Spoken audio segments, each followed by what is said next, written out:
Bonjour à tous, bienvenue pour le bilan du jeudi 16 novembre 2023. On commence avec les indices et le SP500. Alors on a corrigé légèrement hier, ça fait 2 jours qu'on bute un peu, qu'on bloque un peu sur une zone de résistance en daily. Donc voilà, après cette longue hausse, c'est peut-être le moment de respirer un petit peu, au moins 2-3 jours, au moins fin de semaine pour revenir chercher ces niveaux-là. Donc on va voir, c'est un peu le cas pour tous les indices. On bloque un peu, on s'essouffle un petit peu, ce qui est normal. Donc voilà, c'est pareil pour le Nasdaq. Le Nasdaq, on arrive surtout sur un double top du coup ici. Donc voilà, on a du mal à le passer, ce qui est normal. C'est une grosse zone de résistance. Donc à voir si on corrige un peu et qu'on vient respirer jusqu'ici ou si on casse la résistance comme si de rien n'était pour aller chercher l'objectif déjà dans un premier temps du canal. Donc voilà, on peut faire un throwback aussi sur le canal, donc voilà, ou un throwback sur l'élargissement à angle droit ici. Donc on va suivre ça sur le Nasdaq. Pareil pour le G2, je l'ai pas regardé. Voilà, le G2, on bloque aussi un petit peu, mais on n'a pas vraiment de grosses zones de résistance. On est un peu, enfin c'est une zone où il y a eu beaucoup de mouvements ici, donc voilà, pas vraiment de raison de bloquer ici sur le G2. Le CAC 40, les marchés européens, du coup le CAC 40 là on est sur une belle zone de résistance, c'était le support ici, ce triangle symétrique, donc voilà, on est venu buter vers cette résistance, du coup ce support qui est passé résistance. Donc voilà, peut-être qu'on va respirer aussi sur les marchés européens, sur le CAC 40 notamment. Sur le DAX, c'est pareil, sur le DAX, on est sur une zone, la zone un peu de la première épaule ici. Donc voilà, une possible correction à partir de maintenant sur le DAX aussi. Donc voilà, donc on va voir comment ça va évoluer sur les prochains jours, si vraiment on réagit sur ces zones, ou alors si on est très boule et qu'on part et qu'on casse tout ça vers le haut. Voilà, je pense qu'on aura une petite correction quand même à un moment donné, pas quelque chose d'énorme, mais voilà, il faut respirer pour que ce soit sain. Donc voilà, ce serait une bonne chose pour le bull run qu'on respire un petit peu en tout cas. Donc voilà. Pour le Bitcoin, alors le Bitcoin, je voulais se voir avec Nico. C'est vrai que Nico l'étudie en 4 heures, voire en 1 heure en ce moment. Voilà, on bloque toujours sur cette zone-là. Il est rentré dans son cerveau visiblement au Bitcoin ces derniers jours, Nico. Donc voilà, je voulais se voir avec lui pour le Bitcoin. Alors du coup, la perf d'hier, BZ Kanzun, alors Kanzun, je ne sais pas ce que c'est cette action. Voilà, on avait un triangle descendant à angle droit qu'on a cassé par le haut. On a été déclenché ici on avait pris le retournement ici, donc on avait un R qui était très très petit. On a été déclenché, on est parti fort vers le haut. Voilà, on est parti vraiment, c'est le genre de tendance voilà, qu'il faut sécuriser rapidement. On avait mis notre stop loss au R3, on a été déclenché au R3, donc voilà, on est sorti, mais c'est vrai qu'en quelques jours on a fait une belle perf sur cette action, sur Kanzun. Donc voilà, on va la suivre. Les objectifs sont beaucoup plus hauts que ça, les objectifs, je crois, du triangle devraient nous mener autour des $20. Donc voilà, on va voir s'il y a quelque chose qui se prépare dans cette zone là. Donc voilà pour la perf du jour. Le flop du jour, Alibaba, alors je fanfaronnais hier en disant qu'on était au R2. Voilà, il y a quelqu'un dans les commentaires qui m'a dit qu'on devrait du coup sortir du trade. On avait mis notre stop loss ici pour sécuriser, donc je crois que c'est Rémi qui m'avait mis un commentaire sur la vidéo comme quoi on allait se faire sûrement sortir. Je lui ai répondu que oui, on se ferait sortir, mais en positif certainement. Bah non, il y a eu un gros gap baissier, vraiment un gros gap baissier, donc voilà, on se fait sortir en négatif.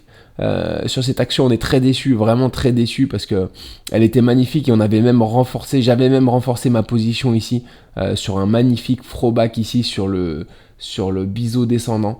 Donc voilà, si c'était à refaire, est-ce que je le referais?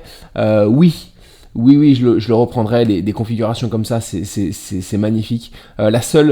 L'erreur que j'ai faite sur cette action, c'est que mon R est vraiment petit. Et on voit que cette action a tendance à faire des gaps. Voilà, un peu de partout. Donc voilà, après, c'était pas des gros gaps. Ici, il y en avait un plus important ici.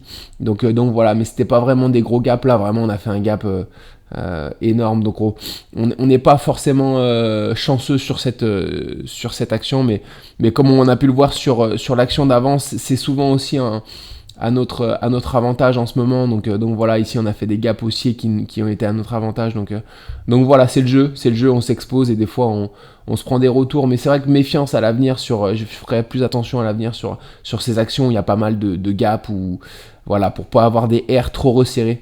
Donc voilà, d'autant plus que j'avais renforcé ma position dessus, donc j'étais bien engagé sur Alibaba. Mais bon, c'est comme ça. C'est vrai qu'en ce moment, on a pas mal de trades qui passent bien. Donc voilà, on a tendance à être un peu surconfiant. Donc il faut faire attention à pas se laisser emporter par l'euphorie et rester dans sa gestion de bankroll, etc. pour continuer à faire monter petit à petit son portefeuille. Donc voilà, mais un peu déçu, vraiment déçu sur Alibaba parce qu'elle était vraiment magnifique, c'était ma chouchoute. Hein. Donc voilà, comme je l'avais annoncé en titre un peu hier. Est-ce que ça change quelque chose pour l'éventuel nouveau rebond d'Alibaba?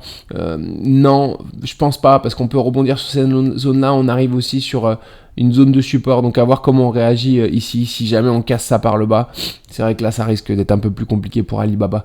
Donc voilà, mais voilà, à suivre quand même, on va quand même la suivre, on essaiera de prendre un peu moins de risques. C'est vrai que j'ai du mal avec les actions qui me font une performance comme ça. C'est vrai que j'aime pas trop les reprendre après, hein. C'est comme on a des actions sur lesquelles on est très confiant, et quand il y a des choses comme ça qui se passent sur certaines actions, voilà, moi j'aime bien les laisser de côté pendant un petit moment parce que c'est vrai qu'on est moins confiant après. Donc voilà.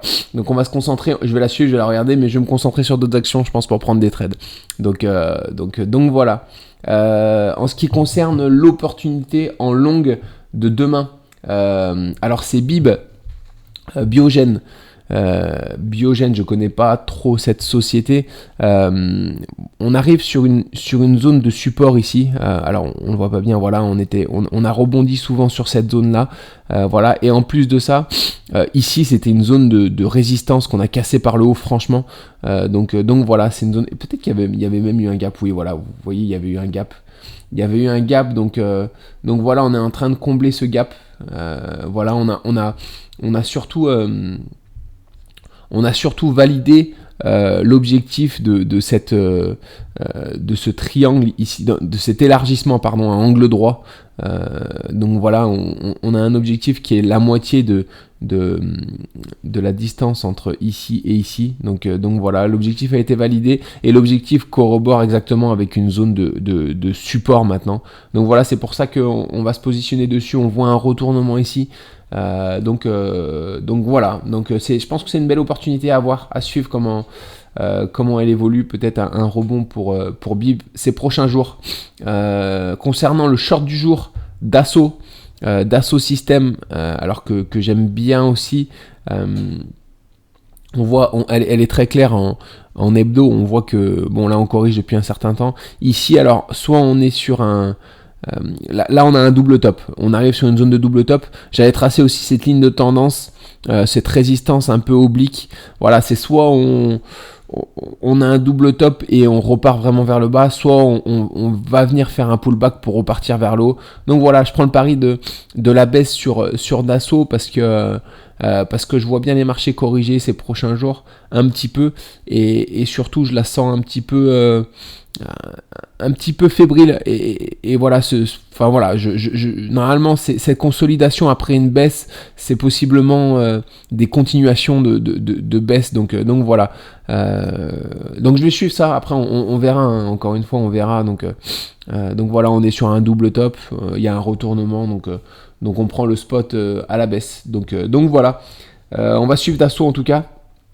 Et puis du coup, c'est tout pour aujourd'hui pour nous. On se retrouve ce week-end du coup pour le bilan de la journée d'aujourd'hui. Bonne fin de semaine à tous, à très vite.